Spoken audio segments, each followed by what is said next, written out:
Hello दोस्तों, आपके अपने YouTube चैनल एग्जाम फास्ट में स्वागत है। मैं संदीप सर। आज हम लोग बात करते हैं संविधान की समितियों का, जो कि काफी इंपॉर्टेंट क्वेश्चन इसमें यहाँ से आते हैं। प्रत्येक एग्जाम में यहाँ से क्वेश्चन आते हैं, चाहे आप स्टेट लेवल पीसीएस देखिए या यूपीएससी देखिए या आप वनडे एग्जाम देखिए। तो आज के सेशन में हम लोग शुरू करते हैं भारत की प्रमुख समितियां। तो चलिए हम लोग बात करते हैं कि लगभग 8 प्रमुख समितियां हैं और 13 अन्य छोटी समितियां हैं। तो सबसे पहले 8 प्रमुख समितियों के बारे में जानेंगे कि ये समितियां कौन कौन सी थी और इनके क्या कार्य थे। तो बात करते हैं यहाँ पर भारत की संविधान की प्रमुख समितियां। ये देखिएगा, भारतीय संविधान की प्रमुख समितियां, भारतीय संविधान की प्रमुख समितियां समितियां तो सबसे पहले हमको याद रखना है कि हमारा जब संविधान बन रहा था तो उस समय जब संविधान सभा ने समितियों का गठन किया तो हमारे पास जो है 8 प्रमुख समितियां बनी। ये प्रमुख समिति, इसका मतलब है कि 8 प्रमुख समितियां बनी। इसके अलावा अन्य समितियां हैं। अन्य समितियां में इसकी संख्या निश्चित नहीं की गई है। हालांकि 13 मुख्य रूप से हम लोग और मानते हैं अन्य समितियों में, लेकिन 8 प्रमुख समितियां संविधान सभा ने इसको जो है स्थापित किया था। तो अब बात करते हैं कि जैसे इसमें क्या क्या समितियां थी। जैसे संघ समिति, संघ समिति तो संघ समिति मतलब केंद्र के लिए जो भी काम करना था वो जवाहरलाल नेहरू कर रहे थे और उसके जो है अध्यक्ष जवाहरलाल नेहरू थे। इसका मतलब है कि ये कौन सी समिति थी? संघ समिति थी। जो नेहरू जी थे तो ये संघ समिति के थे। अब देखिएगा, संघ शक्ति समिति मतलब केंद्र से संबंधित जो शक्तियां किसके हाथ में थी, तो ये संघ शक्ति समिति में थी। ये निर्णय ले सकती थी, अंतरराष्ट्रीय स्तर पर भी निर्णय ले सकती थी। तो इसे हम लोग कहते हैं विदेशी मामले में हस्तक्षेप कर सकती थी। विदेशों में क्या होना चाहिए, हमारी क्या नीति होनी चाहिए, वो काम संघ शक्ति समिति का था। इसके भी जो प्रमुख थे वो जवाहरलाल नेहरू ही थे। इसका मतलब है कि संघ शक्ति समिति का। अब आते हैं, बात करते हैं प्रांतीय समिति। प्रांतीय समिति, जो प्रांतीय समिति थे मतलब सभी प्रांतों को एक करने का काम हो रहा था। इसका मतलब है कि जो रियासत समिति के प्रमुख थे वही प्रांतीय समिति के प्रमुख थे। तो ये कौन थे?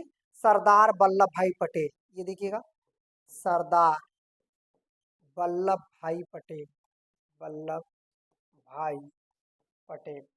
तो ये आपके जो है किसके हैं? प्रांतीय। इसका मतलब है कि भारत में सभी प्रांतियों को स्थापित करना और देशी रियासतों को एक करना। इसका मतलब है कि यहीं पे हम लोग बात करें रियासत समिति, रियासत समिति। इसका मतलब कौन सी समिति सभी रियासतों को एक करने का काम कर रही थी? तो रियासत समिति। इसके भी प्रमुख कौन थे? पटेल। अब यहाँ पर 526 रियासतें थी, जिनमें से 523 रियासतों को इस समिति ने एक कर दिया था। इससे ये मालूम हो रहा था कि ये काम जो है रियासत समिति कर रही थी। अच्छा, रियासत समिति जब ये काम कर रही थी तो उस समय मौलिक अधिकार, जैसे जो देसी राजा थे हमारे यहाँ, उनको मौलिक अधिकार की जो पावर दिया जा रहा था वो भी पटेल जी ने किया। और इसका मतलब है कि यदि क्वेश्चन पूछेगा मौलिक अधिकार समिति, ये देखिएगा, मौलिक अधिकार, मौलिक अधिकार से संबंधित जो समिति है, ठीक है। और अल्पसंख्यक मामलों में समिति, अल्पसंख्यक, जो लोग अल्पसंख्यक थे जब रियासतें मिलाई जा रही थी, अल्पसंख्यक समिति। ये दोनों समिति के जो प्रमुख रहे हैं सरदार वल्लभ भाई पटेल। तो यहाँ पर 3 समितियां हो गई पटेल जी की, एक प्रांतीय हो गई और एक रियासत हो गई, एक मौलिक अधिकार एवं अल्पसंख्यक मामले से संबंधित समिति हुई। ठीक है। अब इसके बाद हम लोग बात करते हैं जो है और कौन सी समिति थी? प्रारूप समिति। प्रारूप समिति, जो प्रारूप समिति थी ये डॉक्टर भीमराव अंबेडकर, ये भी प्रमुख समिति 8 में आती है। ठीक है।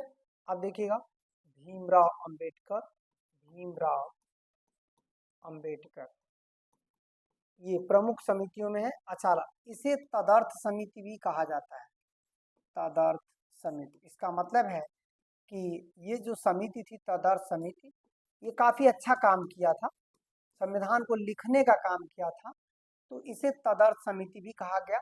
और इसमें टोटल 6+1 मतलब 7 सदस्य थे, और ये सातों सदस्य मिलकर के जो है इस संविधान को बनाया। तो एक ये हो गया जिसे, और दूसरी बात है हम लोग कहेंगे झंडा समिति। ये भी एक प्रमुख समिति थी, झंडा समिति।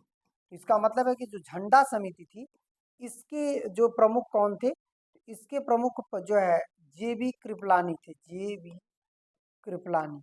अब यहाँ पर कृपलानी, यहाँ पर चीजें कुछ पहले ये बने थे, फिर बाद में डॉक्टर राजेंद्र प्रसाद को दिया गया ये पावर, राजेंद्र प्रसाद को।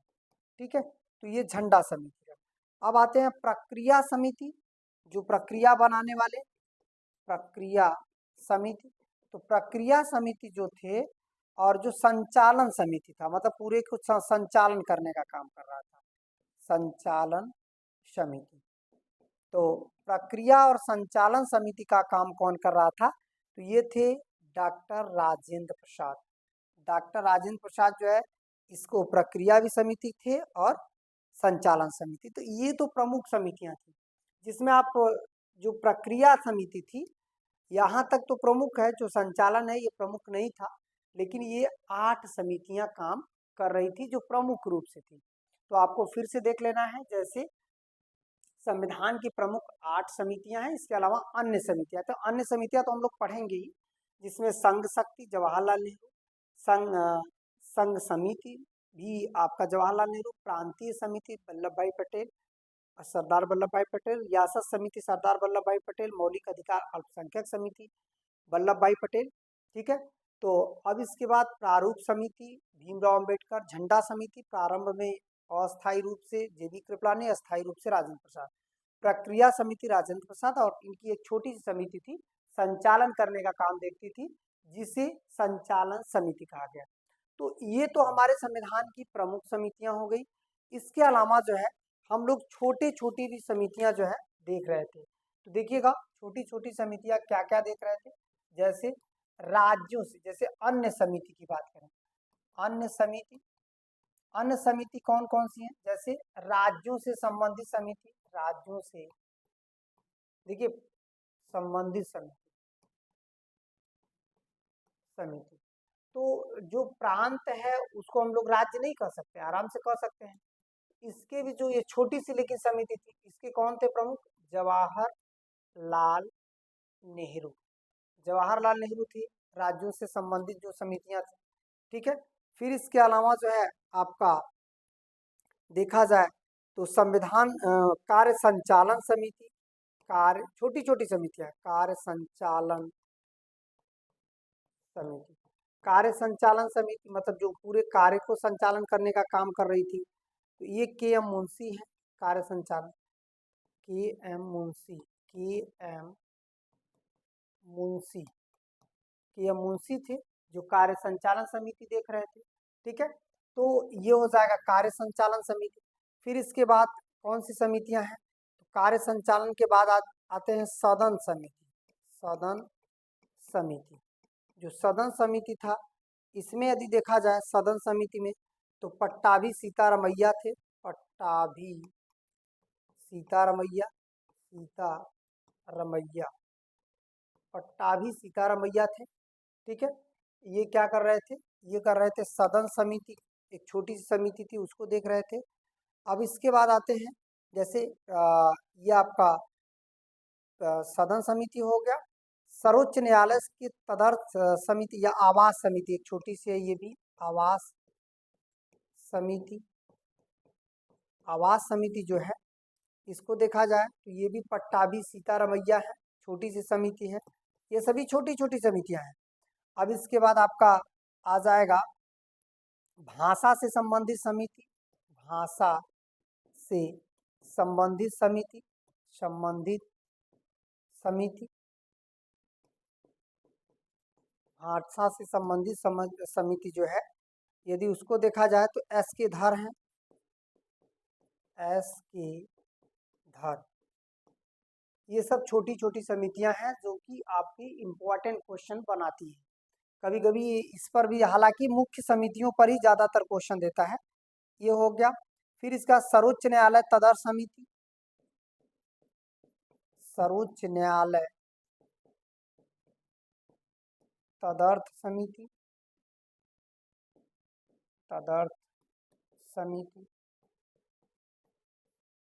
तो सर्वोच्च न्यायालय तदर्थ समिति, एस वरदाचरियार, एस वरदाचरियार। ठीक है। तो ये जो है अन्य समितियां हैं, ये छोटी छोटी समितियां हैं जहां से आपका एग्जामिनर क्वेश्चन पूछा हुआ है। तो चलिए, समितियां हो गई। अब हम लोग थोड़ी सी प्रारूप समिति के बारे में जान लेते हैं। प्रारूप समिति जो भीमराव अम्बेडकर की। प्रारूप समिति जो है, यहाँ देखा जाए तो इसके प्रमुख कौन है? भीमराव अम्बेडकर, भीमराव अम्बेडकर, डॉक्टर भीमराव अम्बेडकर, ये प्रारूप समिति के प्रमुख हैं। और इनमें देखा जाए तो 6+1 मतलब टोटल 7 सदस्य हैं। एक अध्यक्ष थे, ये भीमराव अम्बेडकर अध्यक्ष हैं। और ये जो अध्यक्ष हैं, ये कहाँ से चुने गए थे? ये बंगाल से चुने गए थे। इसका मतलब है कि कलकत्ता से इनको सदस्य बना करके संविधान सभा में भेजा गया था। ठीक है। अब बात करते हैं इसके अलावा 6 सदस्य जो है, यदि देखा जाए के एम मुंशी, के एम मुंशी, ये इसमें थे तदर्थ समिति या प्रारूप समिति में। ये कहाँ से थे? बम्बई से थे, बम्बई से चुनकर आए हुए थे। ठीक है। और दूसरा बंदा जो था वो था आपका मोहम्मद सादुल्ला, मोहम्मद सादुल्ला, मोहम्मद सादुल्ला। और ये कहाँ से चुन के आए थे? असम से। और ये एक बंदा ऐसे थे जो मुस्लिम लीग से थे, मुस्लिम लीग पार्टी से थे। ठीक है, मुस्लिम लीग पार्टी से थे।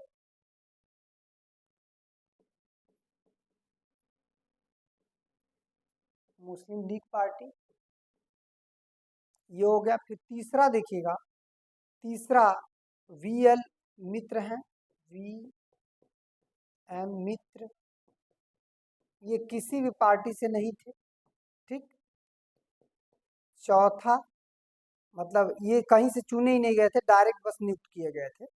चौथा अल्लादी कृष्णा स्वामी अय्यर, अल्लादी कृष्णा स्वामी अय्यर, स्वामी अय्यर, अल्लादी कृष्णा स्वामी अय्यर। इनका देखा जाए, अल्लादी कृष्णा स्वामी अय्यर, तो ये कहाँ से थे? कृष्णा स्वामी अय्यर ये मद्रास से थे, मद्रास से निर्वाचित होकर आए थे।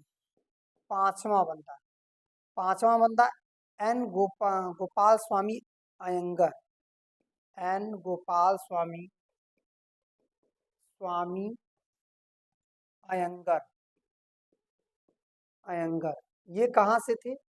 गोपाल स्वामी अयंगर मद्रास से थे, ये भी मद्रास से चुनकर आए थे। और जो छठा आदमी था डीपी खेतान, डीपी खेतान, ये निर्दलीय था, निर्दलीय मतलब बिना किसी दल का था। और ये डीपी खेतान। ठीक है। और यदि देखा जाए तो ये सभी के सभी जो है ये प्रारूप समिति के थे। प्रारूप समिति ने ही संविधान के लेखन का कार्य किया, लेखन का कार्य। हालांकि